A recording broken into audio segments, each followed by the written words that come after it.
চরমোনাই জামাত জোট ছেড়ে যাওয়ায় মাঠ পর্যায়ে জামাত শিবিরের মাঠ পর্যায়ে খুশির বন্যা, কিন্তু কেন্দ্রীয় জামাত ঠান্ডা মাথায় নীরবে নিভৃতে পরিস্থিতি পর্যবেক্ষণ করছে এবং তারা কোনো রিয়াকশন দিচ্ছে না কিংবা দিবে না।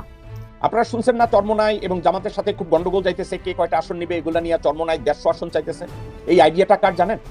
মির্জা ফাক চরমোনাই পীরের পাশে বসে তারে বুঝাই আসছে কে? ভারতীয় দালাল মির্জা ফাক এবং মোহাম্মদ সালাম। 7,000 বহিষ্কার করছি, প্রয়োজনে আরো 20,000, 30,000, 50,000 বহিষ্কার করুন। 1 লাখ যদি না থাকে এরকম ওই লুটেরা চাঁদাবাজ, যারা লুটেরা চাঁদাবাজ রাহাজানি মস্তানি এগুলা কইরা বেড়ায়, মানে নষ্ট মানুষগুলা, ওই নষ্ট মানুষগুলা যদি 1 লাখও না থাকে কিচ্ছু যায় আসে না বিএনপি।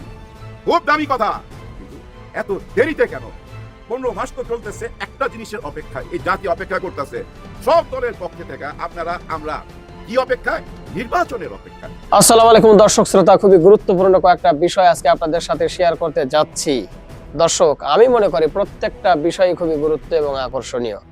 আপনাদের পুরো ভিডিওটি না টেনে দেখতে হবে, শুনতে হবে প্রত্যেকটি বিশ্লেষকদের বিশ্লেষণগুলো। তাহলেই কেবল আমি মনে করি যে বর্তমান বাংলাদেশের রাজনৈতিক প্রেক্ষাপট নিয়ে গোপন কিছু তথ্য আপনারা জানতে পারবেন। আমি আসলে আজকে কথা বাড়াবো না, সরাসরি মূল নিউজে নিয়ে যাব। তো নেওয়ার আগে সবাইকে বলবো, যারা এখন পর্যন্ত আমাদের এই চ্যানেলটি সাবস্ক্রাইব করেননি, প্রতিনিয়ত এই ধরনের আপডেট গরম খবর পেতে আমাদের এই চ্যানেলটি সাবস্ক্রাইব করবেন। যারা করেছেন ধন্যবাদ। চলুন একটা লাইক দিয়ে সবগুলো ভিডিওর বিস্তারিত আলোচনা শুনে আসি। তারপরে ওনার একটা টাইমে বিশ্বাস করলো কি 5ই আগস্টের পর উনি আসবে, আজ কাল করতে করতে একটা টাইমে দেখা গেল ভাই 15 মাসই পার হয়ে গেছে। অনেক লম্বা টাইম, কিন্তু এর মধ্যে আবার নির্বাচনের তফসিল ঘোষণা হয়ে গেছে। যাই হোক, একটা টাইমে উনি আসছে। আজকেও দেখলাম এই যে মেডিকেলে যে পরীক্ষা দেয় না, পরীক্ষা দিয়ে কেউ একজন একটা ছাত্র ভাই 1 নম্বর হয়েছে। 1 নম্বর হওয়াতে ওই ছাত্রকে, তার বাবাকে, সবাইকে ডেকে গিফট দিচ্ছে এবং উৎসাহ প্রেরণা দিচ্ছে, হাত মিলাইতেছে। খুবই সুন্দর কাজ হচ্ছে, কিন্তু দেখতে ভালো লাগে। কিন্তু এমন কোনো কিছু কি মনে হয় যে ওনার ব্যক্তিগত ইমেজ ভালো হচ্ছে ওনার দলের ইমেজের চেয়ে? এটাই কি প্রমাণ করে? এই ভালো কাজগুলো দিয়ে কি বোঝাতে চাচ্ছে? যে দেখেন, আমি কি রাজনীতি চাই, আই হ্যাভ এ প্ল্যান, আমার মধ্যে একটা পরিকল্পনা আছে। আমি সেই পরিকল্পনাটা মুখে বলবো না, ধীরে ধীরে বাজারে আপনারা দেখতে পাবেন। তার মধ্যে এই যে নমুনাগুলা, এই যে রিক্সাওয়ালা ভাইদের সঙ্গে হাত মিলানো, ওনাদের সঙ্গে কথা বলা, এই যে ছাত্র ভাইকে ডাইকা নিয়ে গিফট দেওয়া, উৎসাহ প্রেরণা দেওয়া, আরো এরকম অনেকগুলা ঘটনা করতেছে। আবার আজকে গেছে আমাদের রাষ্ট্রপ্রধানের সাথে, ডক্টর ইনুস স্যারের সাথে দেখা করতে। এই দেখাতে হয়তো আলোচনা হবে, কারণ উনি বগুড়ায় যেতে চায়। এর মধ্যে বগুড়াবাসীর জন্য একটা সুখবর দেখলাম, ওইখানে ফ্রি ওয়াইফাই 20টা জায়গায় শহরের আশেপাশে। আমি জানি না যারা বগুড়াবাসী আছেন একটু কমেন্ট করে জানাবেন আমার এই কন্টেন্টটা যদি আপনাদের চোখে পড়ে, যে বগুড়াতে 20টা জায়গায় ফ্রি ওয়াইফাই দিয়েছেন উনি। ওই যে আই হ্যাভ এ প্ল্যানের মধ্যে দেখেন ধীরে ধীরে প্রকাশ পাচ্ছে। 20টা ওয়াইফাই দিছে এবং সারা বাংলাদেশেই দিবে। আবার ওই যে ফ্যামিলি কার্ড তো আছেই, কৃষক কার্ড। আর এটা নিয়ে আবার আমাদের এই যে খসরু সাহেব, হ্যাঁ আমির খসরু সাহেব খুব সুন্দর কিছু কথা বলছে। তবে ওনার এই কথাগুলা একটু দেরি হয়ে গেছে। আর দেরি হওয়ার পিছনে আমার মনে হয় কারণ ওই যে out of sight out of mind, উনি চোখের আড়ালে ছিল। উনি যখন সামনে আসছে হয়তো উনি আদেশ করছে, উনি বলছে এই কথাগুলা মানুষকে বুঝান। কি কথা? চাঁদাবাজি নিয়ে কথা বলছে। আমির খসরু সাহেব বলতেছে অনলাইনে যে কেউ চাঁদাবাজি করবেন না, চাঁদাবাজি আর আমরা মাইনা নিব না। অনেক মাইনা নিছি। দেখেন, অবচেতন মনে শিকার যাচ্ছে। উনি একটা জায়গায় এমন কথাও বলছে, যে পর্যন্ত করছেন ঠিক আছে, কিন্তু আর মাইনা নেওয়া যাবে না। এই বিএনপি সেই বিএনপি না। মানে সেই বিএনপি বলতে কি বুঝাইছে? মানে চাঁদাবাজ বিএনপি না। আপনার চোখ কান খোলা রাখবেন। এটা কিন্তু এই বিএনপি সেই বিএনপি আর অ্যালাউ করা যাবে না। যারা করছে, আমি তাদের এখন পর্যন্ত করছে ঠিক আছে, কিন্তু আগামী দিনে যাতে আমরা না শুনি যে কেউ কোনো বিএনপি নেতা কোনো জায়গায় চাঁদাবাজি করতেছে, দখলবাজি করতেছে, মাস্তানি করতেছে। কিন্তু আমরা পারবো। বিএনপি আগেও করেছে, আপনাদের মনে আছে? ইপিজেড কে করেছে? বিএনপি না? কর্ণফুলী ইপিজেড কে করেছে? বিএনপি না? এই যত শিল্প কারখানা দেখতেছেন কে করেছে? সব তো বিএনপির করে। বিগত দিনে করলে আমরাই করতে পারবো, আর কেউ করতে পারবে না ইনশাআল্লাহ। কিন্তু উনি কিন্তু একবারও বলে নাই ওই যে 200 জনের উপরে, ওনারা নিজেরা 200 জনের উপরে চলে গেছে। এই কথা কিন্তু উনি বলে নাই। কিন্তু নতুন এক বিএনপির জন্য উনি ঘোষণা দিল আগে, মানে 15 মাস যা করছো ঠিক আছে। উনি বলতেছে কিন্তু মাইনা নিতে আছে ঠিক আছে, কিন্তু আর করতে দেওয়া যাবে না। এই কথাটা আরো আগে বললে ভালো হইতো না? 15 মাস আগে এরকম একটা ধমক দিলে অনেক পরিবর্তন আসতো। উনি নিজে বলতেছে 7,000 বহিষ্কার করছি, প্রয়োজনে আরো 20,000, 30,000, 50,000 বহিষ্কার করুন। 1 লাখ যদি না থাকে এরকম ওই লুটেরা চাঁদাবাজ, যারা লুটেরা চাঁদাবাজ রাহাজানি মস্তানি এগুলা কইরা বেড়ায়, মানে নষ্ট মানুষগুলা, ওই নষ্ট মানুষগুলা যদি 1 লাখও না থাকে কিচ্ছু যায় আসে না বিএনপি। খুব দামি কথা, কিন্তু এত দেরিতে কেন? 15 মাস তো চলতেছে একটা জিনিসের অপেক্ষায়, এই জাতি অপেক্ষা করতেছে সব দলের পক্ষে থেকে, আপনারা আমরা কি অপেক্ষায়? নির্বাচনের অপেক্ষায়। বেসিক কোনটা? নির্বাচন, একটা নির্বাচন চাই। হ্যাঁ, এই নির্বাচনটা যদি ওই যে 5ই আগস্টের মনে করেন যে ঠিক 3 মাস পর হয়ে যাইতো, কেউ কি আমরা টের পাইতাম? কেউ কি বুঝতে পারতাম? বুঝতে পারতাম না। আসল সত্য উদ্ঘাটন হতো না তো ভাই। হ্যাঁ ভাই, 100% কনফার্ম থাকেন। এখন যে জরিপ টরিপ করতেছে না, কোনো জরিপই লাগতো না। বিএনপি ক্ষমতা আসতো যদি তারেক রহমান সাহেব 8ই আগস্টের পরপরই চলে আসতো। হ্যাঁ, ডক্টর ইউনূস স্যার আসার সঙ্গে সঙ্গে ওনার তো বুঝতেই পারছে যে ডক্টর ইউনূস স্যার যখন ঢুকে গেছে, আমি কেন অপেক্ষা করতেছি, আমিও চলে যাই না কেন? যেমন আজকে গেছে দেখা করতে, আজকে যা অনেক কথাবার্তা হবে, নিশ্চয়ই এর মধ্যে বগুড়া যাওয়ার কথাবার্তা হবে। প্রতিটি জেলাতেই উনি যেতে চায়। লেট হয়ে গেল না, আর আছে কত? 26-27 দিন, অনেক লেট। হ্যাঁ, চোখের আড়ালে থাকলে মনের আড়াল হয়ে যায়। যাই হোক, আমার মনে হয় তারেক রহমান সাহেব মানুষের মন জয় করতে পারছে। ওনার ব্যাপারে কেউ কিন্তু এ পর্যন্ত নেগেটিভ কিছু বলতেছে না। হ্যাঁ, কথা উঠছে উনি কি বাংলাদেশি পাসপোর্টধারী না ব্রিটিশ পাসপোর্টধারী? হ্যাঁ, ব্রিটিশ পাসপোর্ট না বাংলাদেশের পাসপোর্ট? কারণ পাসপোর্ট করতে তো ভাই আইডি কার্ড লাগে, কিন্তু আমরা তো দেখলাম উনি আসার পর আইডি কার্ড নিছে। কিন্তু তাহলে প্রশ্ন চলে আসে না, ইন করলো কিভাবে তাইলে? হ্যাঁ, ওই যে একটা পাস নিয়ে ইন করে না, তাহলে ওই পাস টাস নিয়ে যদি ইন করে থাকে, সেটার ভাই মেয়াদ থাকে একটা, কত দিনের জন্য? এইসব অনেক রকম প্রশ্ন চলে আসছে। কিন্তু আমি মনে করি এই যে উনি ব্রিটিশ পাসপোর্টধারী না বাংলাদেশ পাসপোর্টধারী, আবার উনি ওইখানে টিক মার্কও দেয় নাই, ওই যে হলফনামায়, মানে উনি কোন দেশের নাগরিক এটা আমি জানি না, কিন্তু আমি বিভিন্ন জনের কন্টেন্ট দেখে যেটা বুঝলাম। কিন্তু আমি এই জায়গাটা একটু আপত্তি জানাইতে চাই, প্রতিবাদ করতে চাই। আপনারা যারা এই ধরনের কথাগুলা তুলে আনতেছেন, ধরেন কেউ যায় যদি উচ্চ আদালতে রিট কইরা দিল আর ওনার এই হলফনামা অবৈধ কইরা দিল, তাহলে ভাই বিএনপি নির্বাচন করবে? নিশ্চয়ই করবে না। ভেজাল লাগান কেন? সব ভুল না তো, আপনাদেরকে বাস্তবতা মাইনা নিতে হবে। কোন পরিস্থিতিতে উনি এই দেশ ছাড়া হয়েছিলেন? উনি যেদিন এই দেশ থেকে চলে যান 16-17 বছর আগে, পায়ে হেঁটে যেতে পারে নাই, এই মাটির স্পর্শ পায় নাই, কারণ উনি অ্যাম্বুলেন্স থেকে নাইমা হুইল চেয়ারে কইরা গেছে, উনাকে ঠেলা নিয়ে গেছে, উনি তখন কাঁপতেছিলেন, থরথর করে কাঁপতেছিলেন, তার মানে মাটির স্পর্শ পায় নাই। দেখেন উনি দেশে এসে কিন্তু সেই মাটি স্পর্শ করলো, জুতা খুললো, মোজা খুললো, মাটিতে পা দিল। বুঝার চেষ্টা করেন, সব ভুল না তো। অনেক বড় বিপদ গেছে ওনার ফ্যামিলিতে, পরিবারে, নিজের ভাইকে হারাইছে, মাকে হারাইছে। কথাগুলো বুঝার চেষ্টা করেন, তাই সব ভুল ধরেন না। আইন যতই টাইট করেন না কেন, ফাঁক খুঁজে বাই করতে হবে, কারণ উনাকে থাকতে হবে। উনি না থাকলে তো বিএনপি নির্বাচনই শেষ হয়ে যায়, তাই না? এরপরে কি দাঁড়াবে জানেন? বিএনপি যায় আওয়ামী লীগের সাথে যোগ দিবে। আর এই দুইটা বড় দল যদি যোগ দেয় ভাই, দেশে শান্তি থাকবে? শান্তি থাকবে না। যার জন্য ওই যে মেধাবান নেতা, স্মার্ট নেতা, হ্যাঁ, বাংলাদেশের স্মার্ট নেতা, যার প্রেমে আমি পড়ছি ভাই, হ্যাঁ, অনেক ভালোবাসি ডাক্তার শফিকুর রহমান স্যারকে। অন্য মাপের খেলোয়াড় তো ভাই, বুদ্ধি দিয়া চলে, ইমোশন সব কিছু আছে, এগুলো চাইপা রাখে। ভারত নিয়ে ওনাকে যখন প্রশ্ন করছিল, কি বলছিল? এমন কোনো কথা বলছে যেটা নিয়ে বিতর্ক হয়েছে? না, বলে নাই। সব ভাই কূটনৈতিকরা যেভাবে কথা বলে ওইভাবেই কথা বলছে, আন্তর্জাতিক ময়দানে যেভাবে কথা বলতে হবে সেভাবেই কথা বলছে। ওই স্ট্যান্ডার্ডের মানুষ তো ওনার উপরে ভরসা করতে চাই। কেন ওনাকে নিয়ে প্রশংসা করতেছি? দেখেন এই যে 11 দল ভাঙ্গা যাইতেছে, চরমনাই পীর সাহেবকে নিয়ে অনেকে অনেক রকম কথা বলতেছে, আমার খুবই খারাপ লাগতেছে। কারণ ওনাকে যারা বকাঝকা করতেছেন এবং ওই যে দুষ্ট পোস্টগুলা দেখতেছি, আবার অনেকে কমেন্ট করতেছেন, খারাপ লাগতেছে। আসলে ভাই আপনারা বুঝতে হবে, ডক্টর ইউনূস স্যার দেখেন যখন আয়শা এই চেয়ারে বসছিল, ওই বসার পর থেকে নিয়ে এই পর্যন্ত ডক্টর ইউনূস স্যারকে নিয়ে কত রকম কথা হয়েছে না? সবাই তো ওনার পায়জামার ফিতা নিয়ে টানাটানি করছে। কেউ আবার প্রশ্ন তুলছে যে আমরা যদি সময় পাই, 2-1 মাস সময় পাই বা 2-1 বছর সময় পাই, আমরাও নোবেল পাইতে পারি। এই নোবেলের কোনো দাম আছে? অনেক তুচ্ছ তাচ্ছিল্য করার পরও দেখেন উনি কোনোদিন কোনো কিছুর প্রতিবাদ করছে, টু শব্দ করছে? শুধু বলছে সবাই বলার স্বাধীনতা আছে, আর ওই স্বাধীনতা আমরা প্রাণ ভৈরা ভোগ করলাম, একদম প্রাণ ভৈরা ভোগ করছি গত 16-17 মাস। ঠিক এভাবেই প্রাণ ভৈরা ভোগ করতে চাই।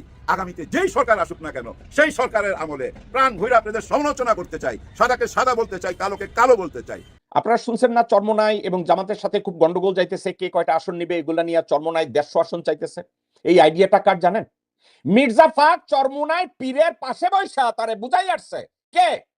ভারতীয় দালাল মির্জা ফাক এবং মোহাম্মদ সালাম, এই নান্দির ঘরের বান্দি চরমোনাই পীরের পাশে যাইয়া কইছে, জামাতের লগে জোট করেন কিন্তু আপনাদের আসন ছাড়া যাবে না, জামাত আপনাদের কিছু না দিলে বিএনপি আপনাদেরকে দিবে। এখন চরমোনাই কি করছে? চরমোনাই চিন্তা করছে যে আমরা বিএনপির লগেই যাই। আপনি দেখেন এই চরমোনাই আর এর মির্জা ফাক এবং মোহাম্মদ সালাম নন্দির ঘরের বান্দি। দেখেন। আসসালামু আলাইকুম। শুকরিয়া।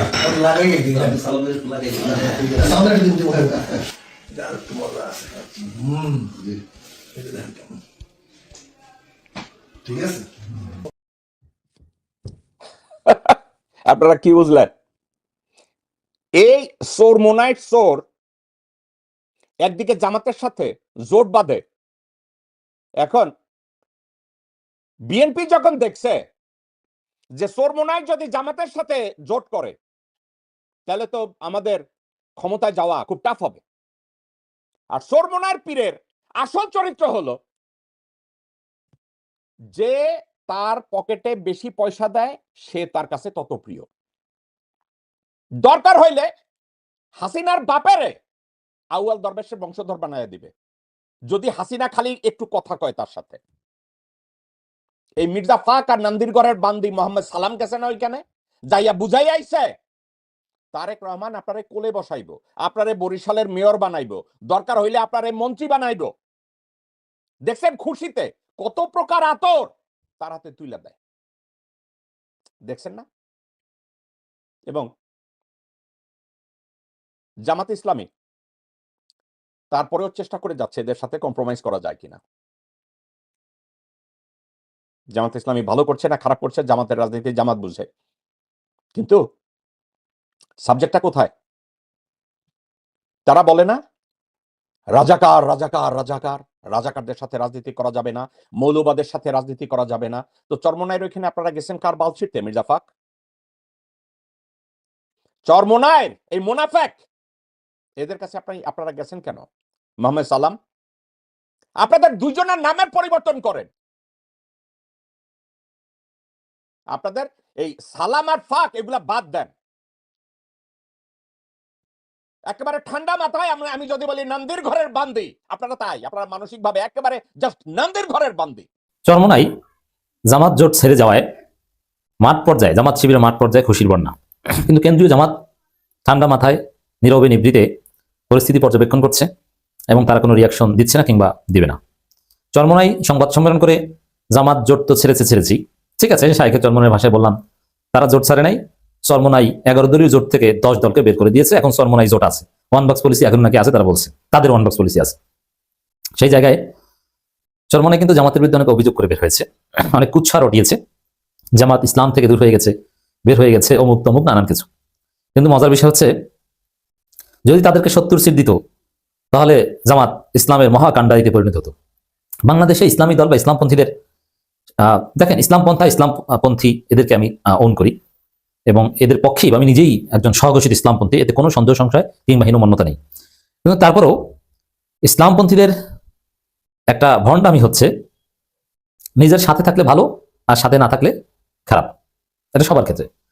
যেমন চরমোনাই জামাত এতদিন ঐক্য ছিল, চরমোনাই কোনো বেদাত ছিল না, চরমোনাইয়ের আকীদায় কোনো সমস্যা ছিল না, পীর মুরিদির মধ্যে কোনো সমস্যা ছিল না, সব ঠিক ছিল।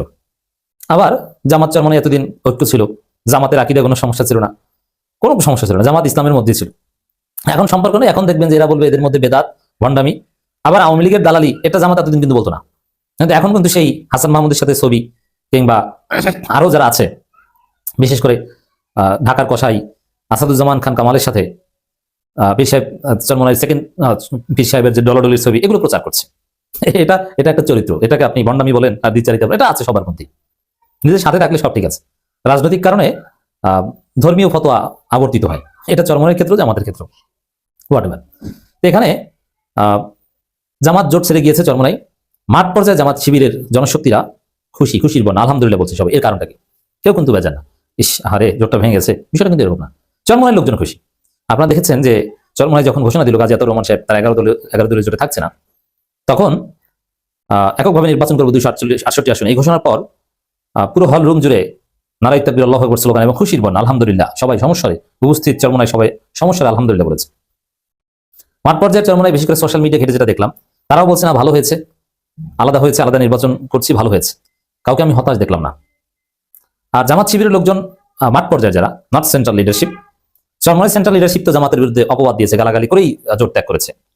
কিন্তু জামাতের সেন্ট্রাল লিডারশিপের কেউ এ বিষয়ে কোনো নেতিবাচক মন্তব্য করেনি এবং সামনেও করবে না, এটা আমি নিশ্চিত। তারা এই বিষয়ে চুপচাপ, তারা তাদের জন্য যেটা কল্যাণকর তারা সেটা করেছে। জামাতের কাছে যদি কেউ উত্তর দিতে কেউ বাধ্য করে, আমিরে জামাত বা জামাতের অনুকরণ নেতাকে, ডাক্তার তাহের আহমেদুর রহমান আজাদ বা ইসলাম মাহবুব জুবাইরকে, তারা বলবেন এটা তাদের কল্যাণ কামনা করি, তারা যেটা ভালো মনে করেছে সেটা করেছে, আমরা চেষ্টা করেছি ঐক্যবদ্ধ থাকতে।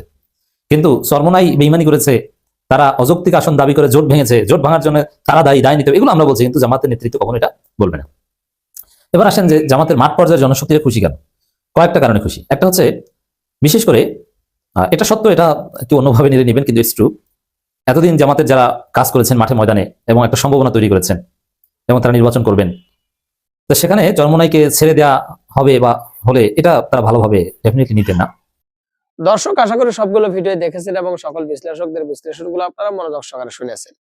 শোনার পরে কি জানলেন বুঝলেন, অবশ্যই আপনাদের মূল্যবান মতামতটা ভিডিওর কমেন্ট বক্সে জানিয়ে দিবেন, আর হ্যাঁ পারলে ভিডিওটি শেয়ার করবেন। হ্যাঁ, যারা এখন পর্যন্ত আমাদের চ্যানেলে সাবস্ক্রাইব করেন, আপনারা সকলে জানেন যে আমাদের এই চ্যানেলে প্রতিনিয়ত বাংলাদেশের রাজনৈতিক প্রেক্ষাপট নিয়ে ভিডিওগুলো দেওয়ার চেষ্টা করি। তাই বাংলাদেশের সকল প্রকার রাজনৈতিক প্রেক্ষাপট জানতে, প্রতিনিয়ত গরম গরম খবরগুলো পেতে আমাদের চ্যানেলটি যারা এখনো সাবস্ক্রাইব করেন অবশ্যই সাবস্ক্রাইব করবেন। যারা করেছেন ধন্যবাদ। ভালো থাকবেন, পরবর্তী নিউজ নিয়ে হাজির হব। আল্লাহ হাফেজ।